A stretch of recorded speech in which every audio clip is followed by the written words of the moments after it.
சார்பாகவும் அரசு போக்குவரத்து ஊழியர் சம்மேளனத்தின் சார்பாகவும் வாழ்த்துக்களை தெரிவித்துக் கொள்கின்றேன். இன்றைக்கு ஆரம்பப்பள்ளி ஆசிரியர் கூட்டணி நடத்தக்கூடிய இந்த போராட்டம் என்பது ஆசிரியர்கள் சம்பந்தப்பட்ட போராட்டம் அல்ல. தமிழ்நாட்டிலே இந்த மருத்துவ காப்பீட்டு திட்டத்திலே ஆசிரியர்கள், அரசு ஊழியர்கள், மின்வாரிய ஊழியர்கள், அரசு போக்குவரத்து ஊழியர்கள், சத்துணவு ஊழியர்கள், அதே போல ஊராட்சி துறையிலே பணிபுரியக்கூடிய ஊழியர்கள் என்று கிட்டத்தட்ட 10 லட்சத்துக்கும் மேற்பட்ட ஊழியர்கள் சம்பந்தப்பட்ட இந்த ஒரு பிரச்சனையில், இன்னும் கூட கேட்டால் இந்த அனைத்து அமைப்புகளும் ஒன்றிணைந்து போராட வேண்டிய இந்த பிரச்சனையில் அனைவருடைய கோரிக்கைகளையும் உள்ளடக்கித்தான் ஆரம்பப்பள்ளி ஆசிரியர் கூட்டணி இந்த போராட்டத்தை நடத்தி கொண்டிருக்கின்றது.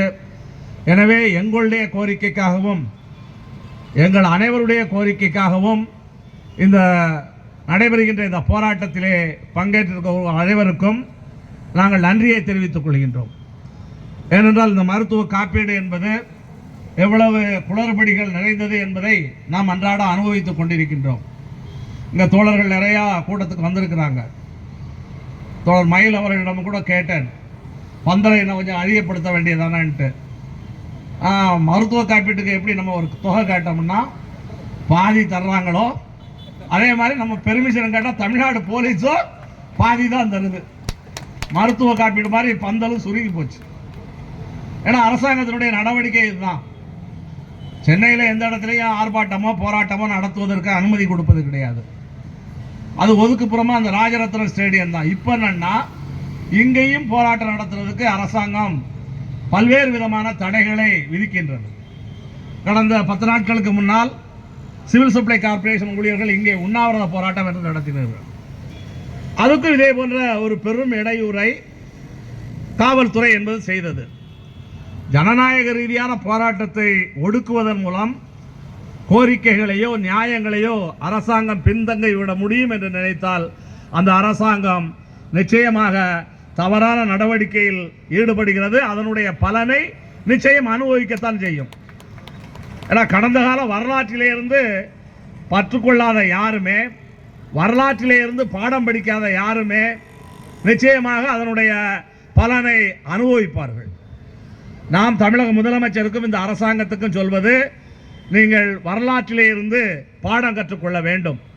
இங்கே தோழர்கள் கோஷம் போடும்போது சொன்னார்கள், கோஷம் போடும்போது பேசினார்கள், 88 போராட்டத்தை பார்த்தீர்களா, 89 போராட்டத்தை பார்த்தோமா, 2001 போராட்டத்தை பார்த்தியா, 2003 பார்த்தியா? இதெல்லாம் நமக்காக விட்ட கோஷம் அல்ல. முதலமைச்சர் இதையெல்லாம் புரிந்து கொள்ள வேண்டும் என்பதற்காக இங்கே போடப்பட்ட கோஷம். ஏன்னா பிரச்சனைகள், இருக்கக்கூடிய பிரச்சனைகளை அரசாங்கம் தீர்க்க வேண்டும். இப்போ மருத்துவ காப்பீடு உங்களுக்கு எவ்வளவு சிரமம் இருக்குன்னு எங்களுக்கு தெரியாது. ஆனால் அன்றாடம் இதிலே சிரமத்தை நாங்கள் அனுபவித்துக் கொண்டிருக்கின்றோம். ஏனென்று கேட்டால் போக்குவரத்து ஊழியர்கள் தினமும் விபத்தை சந்திக்கிறார்கள்.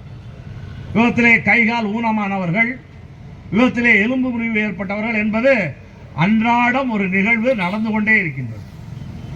இப்போ அன்றாட நடக்கக்கூடிய இந்த நிகழ்வுக்கு மருத்துவமனைக்கு போனோம் என்றால் மருத்துவமனையிலே காப்பீடு இருக்கின்றது என்று தைரியமாக மருத்துவமனைக்கு போக முடியாத நிலைமை. தினம் தினம் நாங்கள் பிரச்சனையை சந்தித்துக் கொண்டுதான் இருக்கின்றோம்.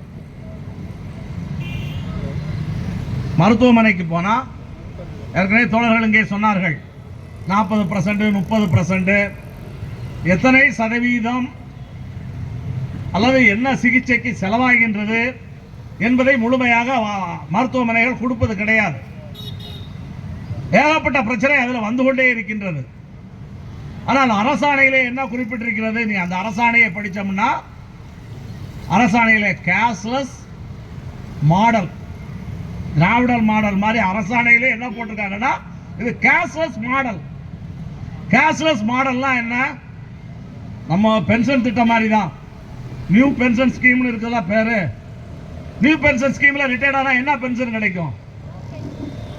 ஒரு பைசாவும் கிடைக்காது. ஒரு பைசாவும் கிடைக்காத ஒரு பென்ஷன் திட்டத்துக்கு பேரு நியூ பென்ஷன் ஸ்கீம். இப்போ உங்களுக்கு நியூ பென்ஷன் ஸ்கீம் தான். நியூ பென்ஷன் ஸ்கீம்ல ஓய்வு பெற்றா என்ன கிடைக்கும்? கட்டண பணம் திரும்ப கிடைக்கும். பென்ஷன், அதுக்கு பேர் என்ன? பென்ஷன், புதிய பென்ஷன் திட்டம். அதே மாதிரி கட்டணமில்லா சிகிச்சை, முழு காப்பீடு என்று இன்றைக்கு அரசாங்கம் இந்த காப்பீடு, எங்களுக்கு இதில் நிறைய அனுபவங்கள் உண்டு. தோழர் பேசும்போது சொன்னார்கள் ஆரம்பத்திலே காப்பீடுக்கு 20 ரூபாய் பிடித்தார்கள் என்று. இந்த காப்பீடு வருவதற்கு முன்னால் நாங்கள் ஒரு காப்பீட்டு திட்டம் வைத்திருந்தோம். ஒவ்வொரு தொழிலாளி மாதம் 10 ரூபாய் கொடுப்போம். நிர்வாகம் அந்த பணத்தை புறம் வச்சுக்கணும். வைத்துக்கொண்டு அதிகபட்சமாக 1 லட்சம் ரூபாய் வரைக்கும் சிகிச்சைக்கு தருவார்கள். நிர்வாகத்துக்கு சில குறிப்பிட்ட மருத்துவமனைகளோடு ஒப்பந்தம் ஏற்பட்டு அந்த குறிப்பிட்ட மருத்துவமனைகளுக்கு தான் போவோம். குறிப்பிட்ட மருத்துவமனை இந்த 1 லட்சம் ரூபாய்க்குள்ளே சிகிச்சையை முடித்துக் கொள்ளும். இன்னைக்கும் கூட பல நிறுவனங்களிலே அப்படிப்பட்ட திட்டம் இருக்கின்றது.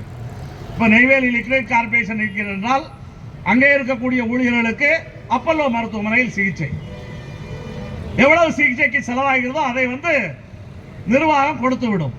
அது நிர்வாகத்திற்கும் அந்த மருத்துவமனைக்குமான கான்ட்ராக்ட் என்ற அடிப்படையில் இருக்கின்றது. ஆனால் இது என்ன, இதில் மிகப்பெரிய மோசடி என்பது நடக்கின்றது. அரசாங்கம் யுனைடெட் இன்சூரன்ஸ் கார்பரேஷனுக்கு டெண்டர் விட்டு யுனைடெட் இன்சூரன்ஸ் கார்பரேஷன் டெண்டர் எடுத்திருக்கான்.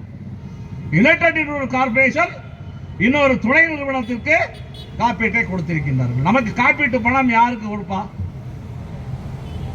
காப்பீட்டிலே யார் இந்த சிகிச்சைக்கு பணம் கொடுப்பது? மூன்றாவது நிறுவனம். அரசாங்கம் நம்மிடம் பணம் பிடித்தம் செய்கின்றது. பிடித்தம் செய்த பணத்தை யுனைடெட் இன்சூரன்ஸ் கார்பரேஷனுக்கு கொடுக்குது. அவர்கள் ஒரு துணை நிறுவனத்துக்கு கொடுக்கின்றார்கள். இத்தனை பேரும் லாபம் சம்பாதித்து மருத்துவமனையில் லாபம் சம்பாதிக்கும் போது கடைசியில் சிகிச்சை பெறக்கூடிய நோயாளியுடைய நிலைமை என்ன? சிகிச்சை பெறக்கூடிய நோயாளி முழு பணத்தையும் கட்ட வேண்டிய கட்டாயம் இருக்கின்றது. இது ஒரு மிகப்பெரிய மோசடி. கிட்டத்தட்ட இது எப்படி இருக்கிறதால் இந்த காப்பீட்டு நிறுவனங்கள், மருத்துவமனைகள் இன்றைக்கு நோய்வாய்ப்பட்ட ஊழியர்களிடம், நோய்வால் பாதிக்கப்பட்டவர்களிடம் இன்றைக்கு காசை கொள்ளையடிக்கின்றன. அதாவது பிச்சைக்காரன் தட்டிலிருந்து சோத்தை எடுத்து தின்னா எவ்வளவு கேவலமானோ அவ்வளவு கேவலமான நிலையிலே இன்றைக்கு மருத்துவமனைகளும் காப்பீட்டு நிறுவனமும் நடந்து கொள்கின்றது. அவ்வளவு கேவலமா நடக்கிறாங்க. இந்த மாதிரி பிரச்சனை வரும்போது எங்கிட்ட வருவாங்க, நாங்க போய் சண்டை போடுவோம். சண்டை போட்டா பணத்தை தருவான், கொஞ்சம் கூடுதலாக கொடுப்பான். சில விஷயங்களுக்கு சண்டை போட முடியுது. இப்போ ஃபைல்ஸ் ஆப்ரேஷன் பண்றாரு, இல்லாட்டி குடல் நோய், அது என்னது அப்பெண்டிக்ஸ், அந்த மாதிரி ஆப்ரேஷன், அது ஒரு தடவை ஆப்ரேஷன் பண்ணா முடிஞ்சு போச்சு. பணம் கூடுதலாக கேட்டால் நான் பணம் கட்ட மாட்டேன், பணம் கட்டினா தான் டிஸ்சார்ஜ் பண்ணுவேன், டிஸ்சார்ஜே ஆகல, ஆஸ்பத்திரியிலே இருந்துக்கிறேன் அப்படின்னு பிடிவாதம் பிடிப்போம். பிடிவாதம் பிடிச்ச உடனே ஏன்னா நாங்க பார்ப்போம், சரி இதுக்கு திருப்பி இந்த ஆஸ்பத்திரி உதவியை நாட வேண்டிய தேவையில்லை. ஹார்ட் ஆபரேஷன் பண்ணா என்னது, திருப்பி 3 மாசம் 2 மாசத்துக்கு அவங்ககிட்ட செக்அப் போக வேண்டி இருக்குது. அதனால என்ன நோயின்னு பார்த்து நோய்க்கு ஏற்ற மாதிரி சண்டையை போடுவோம்.